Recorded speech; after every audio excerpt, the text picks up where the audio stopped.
Olá, boa tarde. Boa tarde. O JC1 começa agora. A Corregedoria da PM vai investigar a ação que terminou com 9 mortos em baile funk de Paraisópolis, na zona sul de São Paulo. Entre os mortos, há 4 adolescentes. A Polícia Civil também investiga o caso e ouve hoje familiares e testemunhas. Nós vamos falar sobre o caso no estúdio.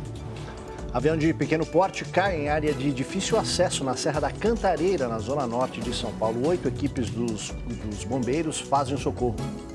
Em áudio, o prefeito de Santarém diz que incêndio em Alter do Chão é obra de grileiros com apoio de policiais. Declaração confirma a investigação do Ministério Público e desmente a acusação contra voluntários indiciados.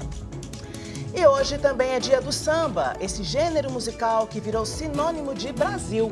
E nós vamos conversar com a Glorinha e o Tobias Vai-Vai, 2 ícones do samba paulistano. Nas notícias internacionais, a abertura da cúpula do clima na Espanha e o presidente dos Estados Unidos diz que vai taxar aço e alumínio do Brasil e da Argentina por causa da desvalorização das moedas locais. JC1 Cultura de Informação começa agora.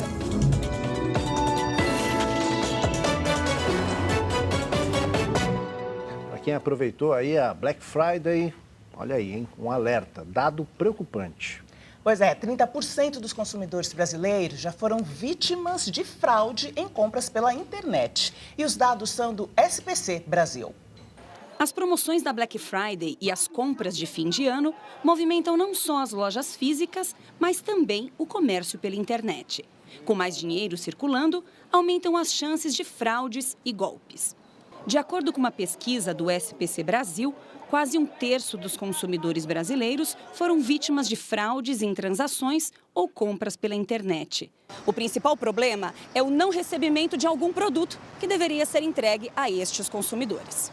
É o caso do Carlos. Ele comprou capas para celular em um site chinês e até hoje não recebeu o produto. Existe aquela frustração, não pelo preço, não pela quantia que você paga, mas pelo aquele produto que você está, naquele momento, doido para poder usar, usufruir, e o produto você compra e o produto não chega. O levantamento mostrou ainda que outros golpes mais comuns são a entrega de um produto diferente do que o consumidor comprou e também a clonagem do cartão de crédito ou débito. A Elaine sentiu na pele o que é ser vítima de um golpe desse tipo. Ela teve o cartão clonado e tomou um susto ao ver o extrato negativo. Eu só vi que foi gasto mais de R$1.000, sendo que eu não tinha esse valor no cartão, mas no cartão não me aparecia o estorno. Então você entra em pânico. Considerando que a compra de qualquer produto ou serviço é amparado pelo Código de Defesa do Consumidor, quando a compra é realizada em sites nacionais onde a empresa é estabelecida no Brasil, o consumidor tem direito à solicitação de troca, substituição e até mesmo a devolução do dinheiro, caso o mesmo seja realizado em até 7 dias úteis. No caso de aquisição de produtos, bens ou serviços que venham do exterior, talvez o direito a ser exercido seja um pouco mais complicado. Talvez as ações legais relacionadas a isso não compensem, dado o valor do produto a ser adquirido. E agora a gente traz informações sobre um avião de pequeno porte de matrícula PP-BSS com capacidade para 7 pessoas que caiu na Serra da Cantareira, na zona norte de São Paulo, hoje pela manhã. A aeronave saiu pouco depois das 5 da manhã de um aeroporto de Jundiaí, no interior paulista, em direção ao Campo de Marte, aqui em São Paulo. 11 equipes do Corpo de Bombeiros atenderam a ocorrência em local de difícil acesso no meio da mata, próximo à estrada de Santa Inês. O socorro foi acionado depois que o avião sumiu do radar e o piloto não respondeu aos contatos da torre de controle. Ainda não há identificação de passageiros. Você pode participar, já sabe, né, aqui do programa com suas perguntas, comentários com a hashtag JC1. E além disso, pode nos acompanhar pelas redes sociais. O nosso Instagram é @jornalismo_tv-cultura, o nosso Twitter, @jornal_cultura, e nós estamos ao vivo também pelo YouTube, pela página Jornalismo TV Cultura. Agora, outras notícias nacionais. O governo nomeia novos presidentes da Biblioteca Nacional e da Fundação Nacional de Artes. E 6 dos maiores bancos do país fazem mutirão durante essa semana para ajudar clientes que estão com dívidas. Cerca de 200 agências terão horário de funcionamento estendido até às 8 da noite durante a semana de negociação e orientação financeira, uma iniciativa do Banco Central e da Federação Brasileira de Bancos. Além de renegociação de dívidas que podem chegar a descontos de mais de 90% e da mudança para linhas de crédito com juros menores, os clientes também receberão orientação financeira. Um levantamento da Confederação Nacional de Dirigentes Lojistas e do Serviço de Proteção ao Crédito apontou que a maior parte das dívidas em aberto no Brasil está ligada aos bancos. O governo publicou hoje no Diário Oficial da União o nome dos novos presidentes da Biblioteca Nacional e da Fundação Nacional de Artes, a Funarte. Na Biblioteca Nacional, o nome escolhido para substituir Helena Severo, que havia colocado o cargo à disposição na semana passada, foi o de Rafael Alves da Silva. Para a Funarte, o nome escolhido foi o do músico Dante Henrique Mantovani, que substitui Miguel Proença. Responsável por políticas públicas de fomento a artes visuais, música, dança e teatro, a Funarte é subordinada à Secretaria da Cultura vinculada ao Ministério do Turismo. O carro do presidente do PSL em Belford Roxo, na Baixada Fluminense, e pré-candidato à prefeitura da cidade, foi alvo de um ataque a tiros ontem à noite. Júnior Cruz, que também é suplente de deputado da Assembleia Legislativa do Rio, voltava de um evento acompanhado da mulher e de um amigo, quando o veículo foi alvejado por pelo menos 17 tiros. Os 3 são policiais licenciados e trocaram tiros com criminosos que conseguiram fugir. A polícia investiga se o caso teve motivações políticas. A Corregedoria da Polícia Militar assume o inquérito que investiga a morte de 9 pessoas pisoteadas num baile funk na favela de Paraisópolis, na Zona Sul, aqui de São Paulo, durante uma ação policial. A Polícia Civil também investiga o caso e ouve testemunhas. A tragédia foi na madrugada de domingo. A mensagem no asfalto pede justiça. Na rua onde milhares de pessoas se divertem no baile funk, o protesto no fim de semana é pelo fim da violência. Vida sim, morte não! O baile da 17 atrai moradores e pessoas de várias regiões de São Paulo a Paraisópolis, a segunda maior favela da cidade e a quinta maior do país. Na madrugada de domingo, segundo a polícia, PMs estavam em operação de patrulhamento quando viram 2 homens suspeitos em uma moto. Eles teriam atirado em direção aos policiais e fugido em direção ao baile funk. Segundo o porta-voz da Polícia Militar, os homens na moto usaram os frequentadores como escudos humanos. No momento que policiais chegaram, que eram 6 motocicletas da Rocan, chegaram próximo ao pancadão, as pessoas foram na direção dos policiais, arremessando pedras, arremessando garrafas, e aí a atuação da polícia acabou sendo uma atuação de proteção aos policiais. Foram 4 granadas, 2 de efeito moral e 2 de gás lacrimogênio, e mais 8 ou 9 disparos de elastômero, a conhecida bala de borracha. É difícil a gente analisar nesse primeiro momento se o procedimento foi correto e um dos objetivos do inquérito policial militar é apurar se houve alguma falha nesse procedimento. De acordo com moradores, os policiais bloquearam a entrada da rua principal e também o final dela ali do outro lado. Só restaram vielas como essa aqui para escapar das bombas de efeito moral. Só que aqui embaixo também foi feito um bloqueio. Na confusão, as vítimas teriam sido pisoteadas. 9 pessoas morreram, pelo menos 20 ficaram feridas. Qualquer iniciativa de intervenção que resulte em 9 mortes de frequentadores inocentes, não dá para a gente achar que isso é tecnicamente aceitável. Vídeos em redes sociais mostram pessoas fugindo em meio a tiros, um policial agredindo com cacetete quem estava encurralado numa viela e outras agressões a pessoas no chão. Estes moradores que pediram para não ser identificados contam como foi a madrugada. A moradora tem uma cápsula de bala de borracha na mão. Muita bomba, não só bomba como tiros, muitos corridos para cá. Mas como não tem passagem para sair, tem um portão fechado, mas é fechado lá, não tinha como sair. Tinha um menino todo cheio de sangue. Então a gente jogamos águas para ver se reanimava, não, já saiu daqui morto. Pelas redes sociais, o governador João Dória lamentou as mortes e determinou a apuração rigorosa dos fatos. O líder comunitário de Paraisópolis disse que a ação da polícia se intensificou a partir do início de novembro, quando um policial militar foi morto na área. Nos últimos dias aumentou-se o processo de violência policial aqui em Paraisópolis, chegando a essa situação. Acho que uma polícia treinada jamais colocaria 5.000 pessoas numa situação de violência como essa que causou tantas mortes. É uma irresponsabilidade e eles precisam ser punidos. O trânsito da imprensa na comunidade não é livre. Nossa equipe teve que esperar a autorização para começar a gravar. Não está claro de onde veio a liberação, mas só depois dela, o líder comunitário nos conduziu pelas vielas. Ele afirmou que o baile atrai muito mais visitantes do que moradores, o que contribui para a geração de renda numa área carente como esta. Paraisópolis não tem praça, Paraisópolis tem um campo de futebol para 35.000 pessoas, então as pessoas vêm por baile para se divertir, para se encontrar. Além disso, a economia local também se movimenta a partir disso, porque essas pessoas que vêm para cá da cidade inteira, elas consomem no comércio, elas geram emprego, geram trabalho e renda. Então, esses são os pontos positivos do baile. Moradores reclamam do barulho. O pancadão também desvaloriza as casas no mercado informal de imóveis na região. A gente tem, de um lado, populações com pouca ou nenhuma opção de lazer gratuito, mas a gente também tem uma face negativa dessas festas, que muitas vezes elas estão acompanhadas de tráfico de drogas, muitas vezes exploração de menores com uso de bebidas alcoólicas e drogas.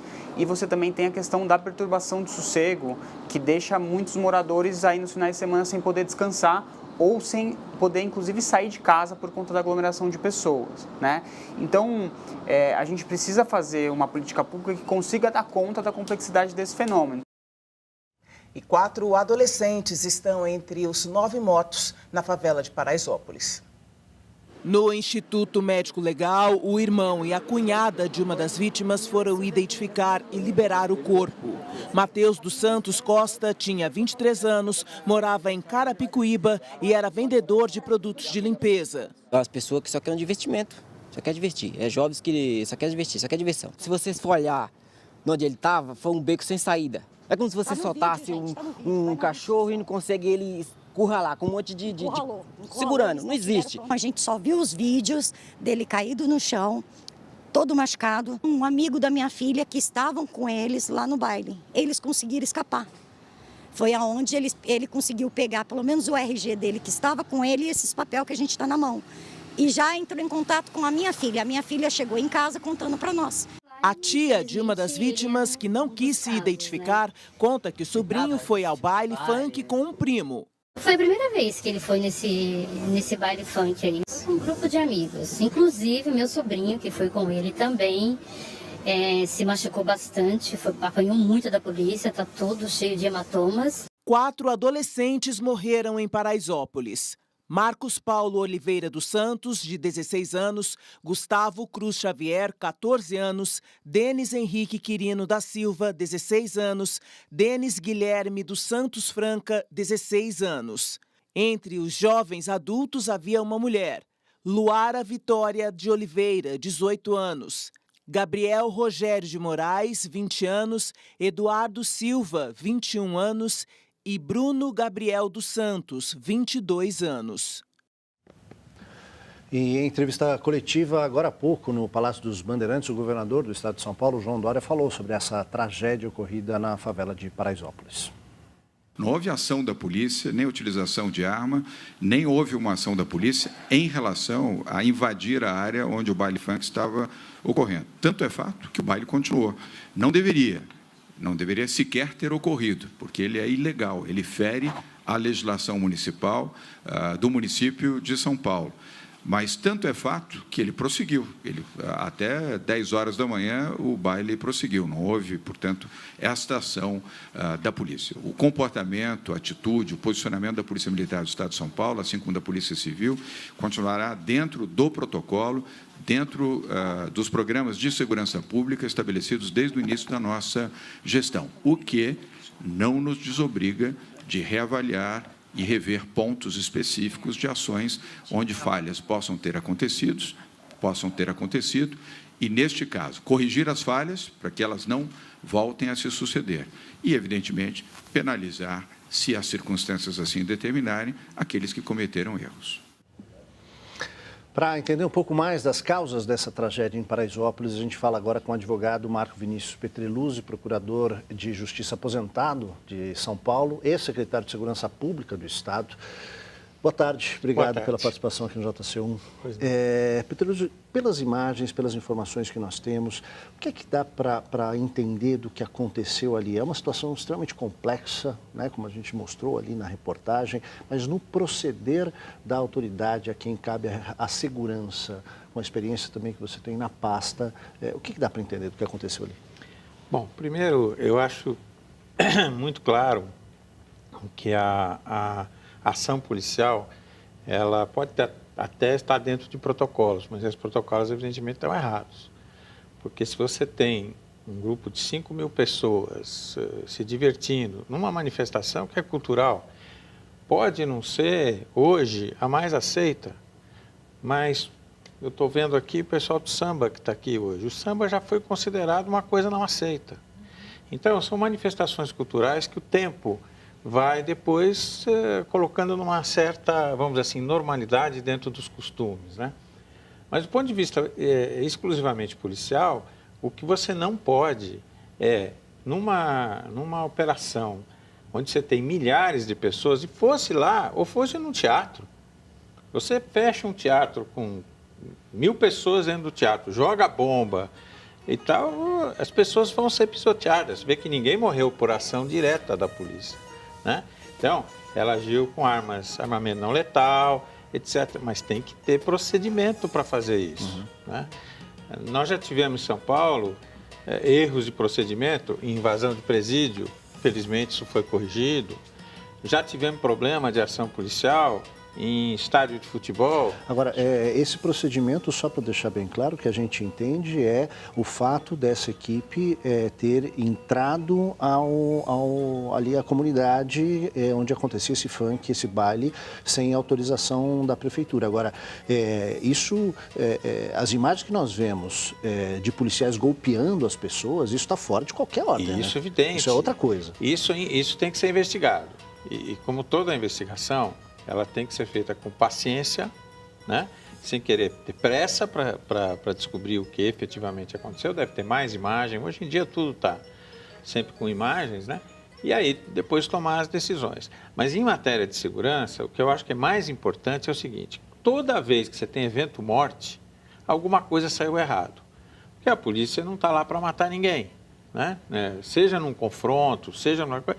A morte é algo que a gente sempre tem que evitar. E existem estudos sobre letalidade policial, que envolvem não só as vítimas não policiais, mas também policiais, que têm que ser feitos em cada caso em que ocorre uma letalidade. E a partir daí você vai mudando os protocolos, né? O mundo evolui, ele tem que, na área de segurança, seguir da mesma forma. E já há uma direção de protocolos de comportamentos mais adequados em situações como essa? Sim, é muito difícil dizer, porque a gente não tem todas as informações ainda no momento, mas a mim me parece muito claro que num universo de vielas, etc., com o número de pessoas que havia, não era razoável ter feito a operação da forma como foi feita, com o emprego do armamento não letal que foi feito, porque isso gera o pânico, né? Simplesmente isso. Duas questões que me parecem importantes a gente esclarecer. A primeira é a informação de que no dia 2 de novembro, com a morte de um policial militar, essas operações se tornaram mais fortes e recorrentes ali. Então, em que medida isso realmente pode ter consequência, pode ter advindo por causa desta situação?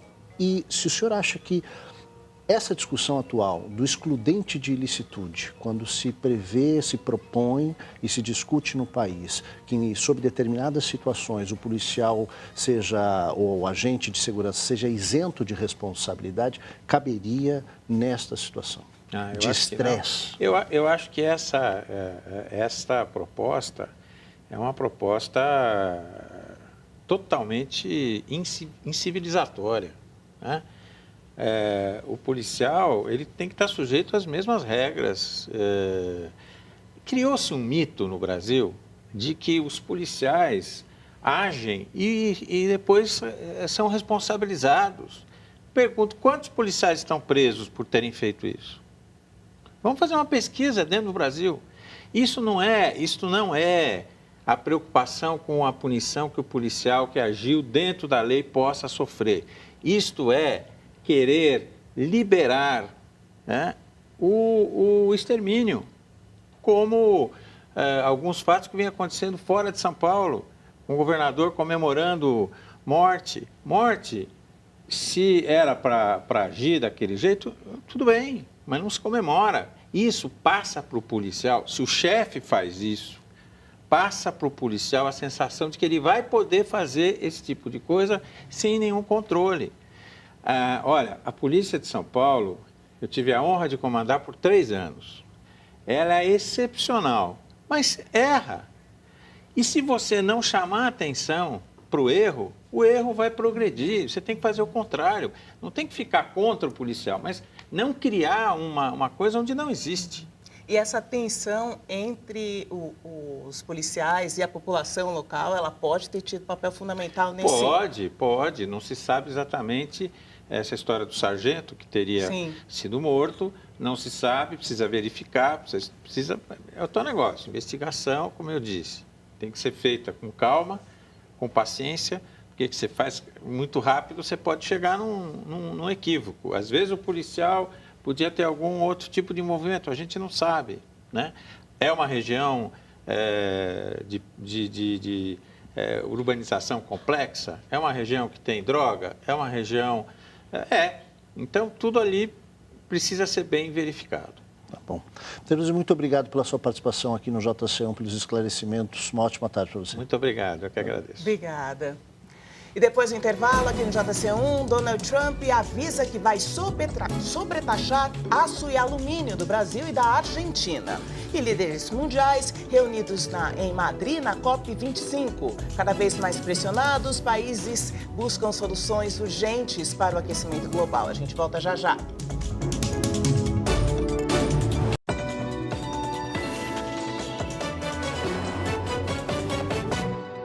A gente volta com as notícias internacionais. Começa a Cúpula do Clima em Madrid com apelo para ações concretas imediatas contra as mudanças climáticas. A COP25 foi transferida para a Espanha por causa dos protestos no Chile. Durante 2 semanas, líderes mundiais vão debater os impactos do aquecimento global. O secretário-geral da ONU, Antônio Guterres, disse que é preciso mudar rápida e profundamente a maneira como fazemos negócios, geramos energia, construímos as cidades, como nos movemos e alimentamos o mundo. A presidente da Câmara dos Representantes dos Estados Unidos, a democrata Nancy Pelosi, disse que estava lá para dizer que os Estados Unidos estão envolvidos com todos na questão climática. A conferência deve estabelecer as peças finais necessárias para combater as mudanças climáticas e apoiar o Acordo de Paris de 2015, que entra em uma fase de implementação no próximo ano. A Casa Branca recusou o convite para participar da audiência do processo contra o presidente norte-americano, Donald Trump, que deve acontecer nesta quarta-feira na Comissão Judicial da Câmara dos Representantes. A recusa foi transmitida nesse domingo à comissão através de uma carta do advogado da Casa Branca denunciando o processo como uma investigação injusta e sem fundamentos, onde as testemunhas ainda não foram ouvidas. A Câmara dos Representantes investiga-se as alegações contra o presidente de pedir a interferência do presidente da Ucrânia em investigações contra seu oponente são suficientemente graves para justificar a abertura de um processo de impeachment de Trump por abuso de poder no exercício do cargo. Os protestos contra o presidente colombiano Iván Duque já deixaram 4 mortos e 500 feridos entre manifestantes e policiais e também atingem mais de 1 milhão de imigrantes venezuelanos. Eles são acusados de cometer crimes em meio aos protestos, o que provocou um crescimento da xenofobia contra venezuelanos. Algumas publicações nas redes sociais e aplicativos de mensagens criaram pânico em Bogotá, com relatos de saques e invasões que não aconteceram, segundo a polícia. E o presidente dos Estados Unidos, Donald Trump, avisou por rede social hoje de manhã que vai sobretaxar o aço e o alumínio do colega brasileiro Jair Bolsonaro. A reviravolta nas relações de admiração, elogios e cordialidade entre os dois mandatários veio num tweet no qual Trump acusa o governo de Jair Bolsonaro e do vizinho Maurício Macri, da Argentina, de ter desvalorizado a própria moeda em prejuízo dos agricultores norte-americanos. Por isso, ele decidiu estender as taxas de 25% sobre o aço e 10% sobre o alumínio, aplicadas desde agosto do ano passado, para as importações dos dois países latino-americanos. O presidente Bolsonaro disse hoje cedo que, se necessário, apelaria por telefone ao colega da Casa Branca. O Brasil é o segundo maior fornecedor de alumínio dos Estados Unidos. O vice-presidente Hamilton Mourão comentou a decisão do governo de Donald Trump. O vice-presidente disse que a decisão de os Estados Unidos retomarem as tarifas sobre o aço e o alumínio do Brasil e da Argentina tem a ver com uma tensão geopolítica impulsionada pelo protagonismo econômico cada vez maior da China. A declaração foi dada nesta manhã na abertura do Congresso Brasileiro da Construção, em São Paulo. Esse protagonismo, como eu já disse, provoca uma certa tensão no cenário internacional. Né? Essa tensão hoje mesmo, né? Tivemos aí no começo da manhã o presidente Trump, né, dizendo que aumentará as tarifas do aço e alumínio de Brasil e Argentina porque estamos desvalorizando artificialmente nossas moedas. Não é isso que está acontecendo, né? Então isso é característica dessa tensão geopolítica que nós estamos vivendo, que gera protecionismo, né? É um movimento anticíclico em relação à globalização. A Organização Mundial da Saúde divulgou o primeiro relatório global sobre atividade física entre os jovens. E o resultado, olha, preocupante, viu? 4 em cada 5 adolescentes são sedentários. A pesquisa foi feita com 1.600.000 estudantes de 146 países entre 2001 e 2016. De acordo com a OMS, 81% dos adolescentes entre 11 e 17 anos não faziam atividade física suficiente de pelo menos 1 hora por dia, 5 vezes na semana. O país onde os adolescentes mais se exercitam é Bangladesh e o com mais sedentários é a Coreia do Sul. Em quase todos os lugares pesquisados, as meninas praticavam menos atividades que os meninos. Na média global, 85% delas eram sedentárias, enquanto a taxa era de 78% entre os garotos. Para a autora do estudo, Regina Gutton, isso acontece porque grande parte das atividades físicas é direcionada somente aos meninos. Para solucionar isso, países, comunidades e escolas deveriam envolver as meninas, proporcionar segurança para a prática de exercícios físicos e perguntar do que elas gostam. Aqui no Brasil, a diferença é ainda maior. Quase 90% das jovens não praticavam atividade física recomendada, enquanto os meninos seguiram a média global de 78%. É o caso da Poliana, só faz atividade física obrigatória na escola e em casa gosta mesmo é de ficar no celular. Joguinho no celular que ela faz, olha no YouTube, essas coisas assim. Todo dia, assim que chega na escola, é obrigada a tirar, porque não tem outras atividades para elas, né? Assim como acontece com a Poliana, a pesquisa também aponta que o aumento do uso da tecnologia é uma das causas para os resultados. Ao não se exercitar, eles comprometem a saúde agora e no futuro. Associada a essa pouca atividade, os hábitos alimentares também pouco saudáveis, principalmente recheados dos fast foods, têm contribuído para a obesidade infantil e da adolescência. Nós já temos encontrado crianças com níveis de colesterol elevado, pressão mais elevada, e que vão se refletir nas suas vidas adultas com riscos de complicações, principalmente de doenças cardiovasculares. Vamos mudar de assunto. Em áudio enviado ao governador do Pará, Hélder Barbalho, o prefeito de Santarém, Nélio Aguiar, diz que a área de proteção ambiental de Alter do Chão é alvo de invasores com apoio de policiais.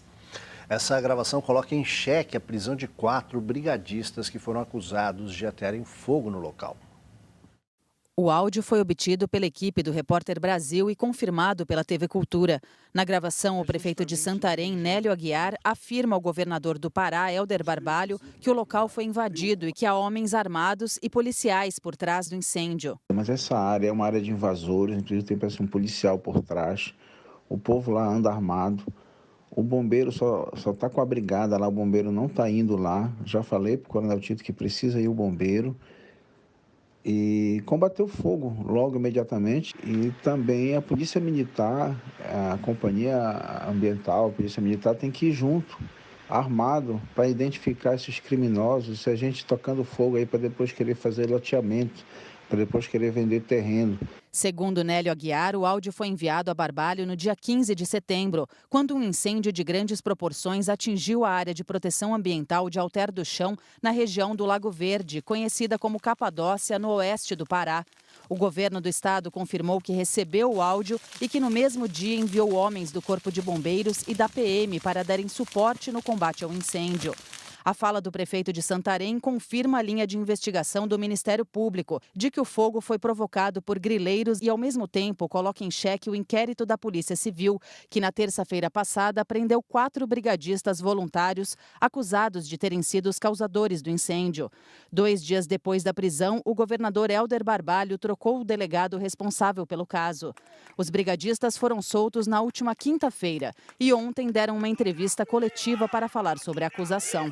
Realmente foi estarrecedor pensar que a gente estaria sendo acusado de um crime ambiental, sendo que tudo que a gente faz, e não é de agora, de muito tempo, é auxiliar o meio ambiente, proteger o meio ambiente. Então, foi extremamente revoltante perceber que a gente estava sendo suspeito e, pior, preso de surpresa, sem nem saber por que direito. Em nota, o prefeito de Santarém, Nélio Aguiar, disse que não cabe à prefeitura apurar as causas e possíveis culpados do incêndio em Alter do Chão e que as informações repassadas ao governador do estado, Helder Barbalho, na gravação, foram recebidas por pessoas que vivem em comunidades da região. A nota termina dizendo que o objetivo foi manter o governador informado e em nenhum momento houve a afirmação de condenar, acusar ou responsabilizar alguém. A gente vai para o intervalo agora. Na volta, a nossa conversa sobre o Dia do Samba. Um ritmo que toca o coração dos brasileiros, ganhou diversas ramificações e conquistou o mundo. A gente volta já.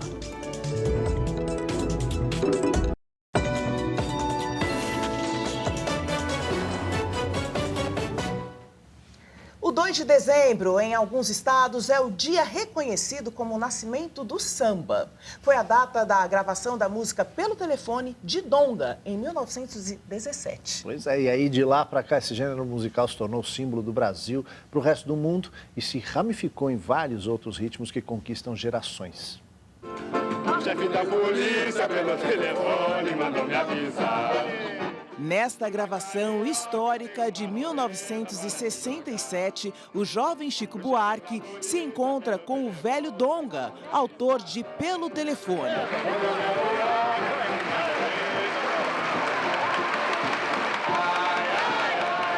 O samba nasceu na Bahia, mas foi no Rio de Janeiro que ele se tornou o ritmo símbolo do país.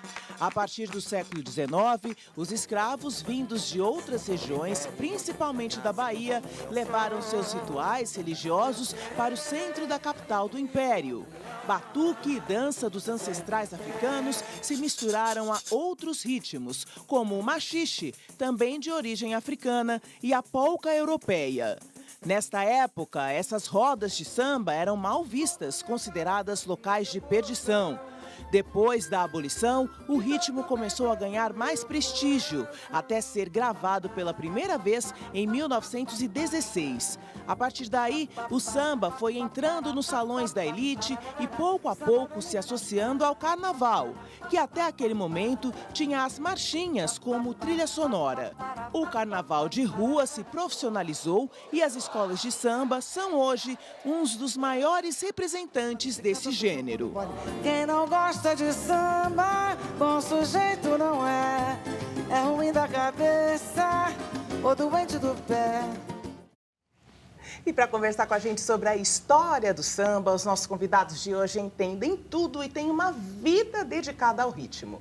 Nós temos aqui a Glorinha, que é a eterna embaixatriz do Carnaval de São Paulo, e o Tobias da Vai Vai, que é vice-presidente, presidente de honra da Escola de Samba Vai Vai.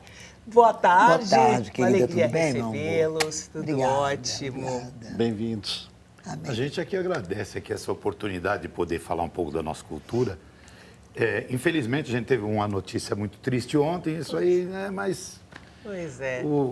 Infelizmente, a gente tem que seguir, né? A gente pode até começar por aí, né, Tobias? Porque eu ia te perguntar justamente das funções que o samba acabou desempenhando de 1917 até agora, justamente de criticar, de expressar tudo aquilo que vem na realidade, no contexto, né, do país. Um pouco do que o funk faz hoje, né? E a gente tem exemplo de algumas escolas de samba, e eu, lógico, vou falar da minha, que em 2008 a gente fez um tema, um enredo, né, Acorda Brasil, que falava exatamente isso, dessa falta de investimento na educação.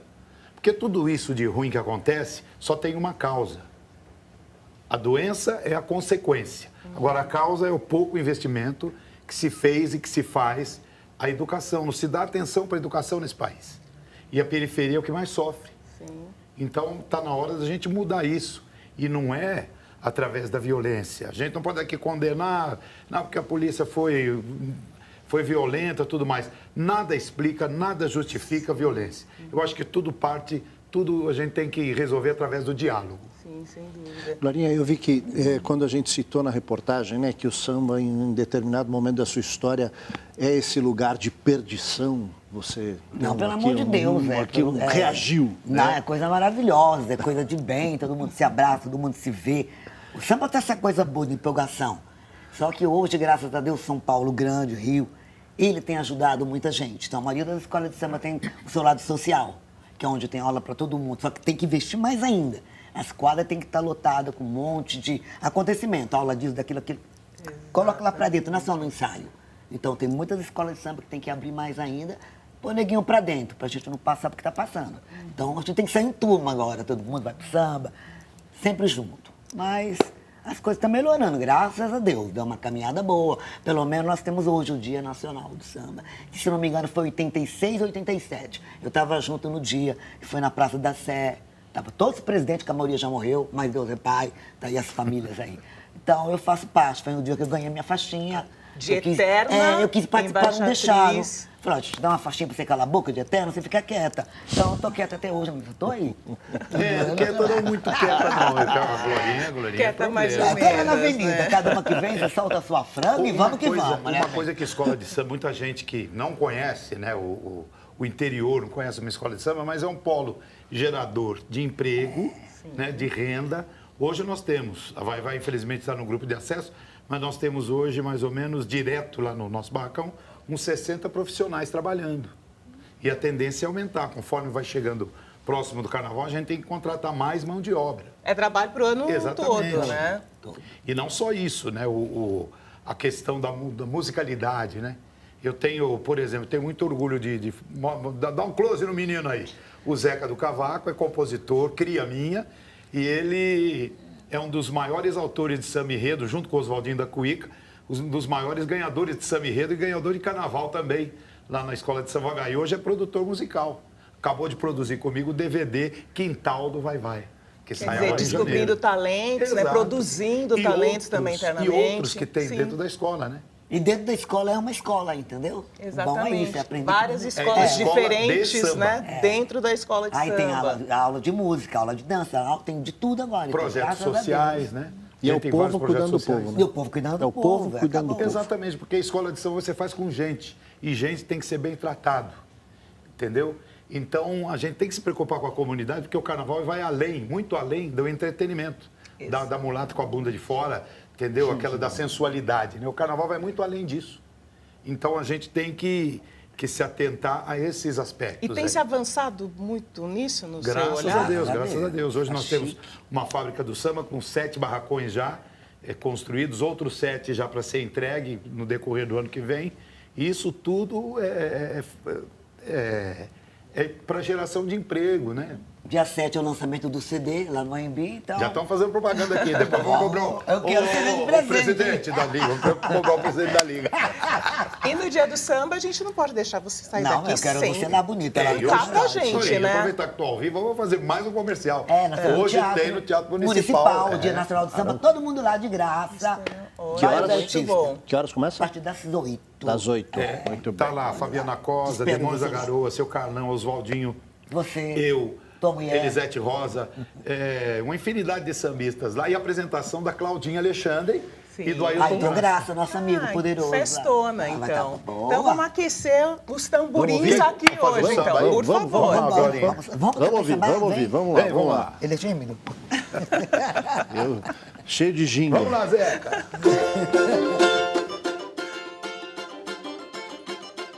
Quem nunca viu o samba amanhecer, vai no Bexiga pra ver, vai no Bexiga pra ver.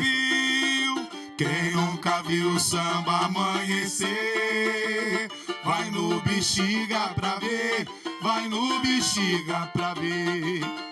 O samba não levanta mais poeira, asfalto hoje cobriu o nosso chão.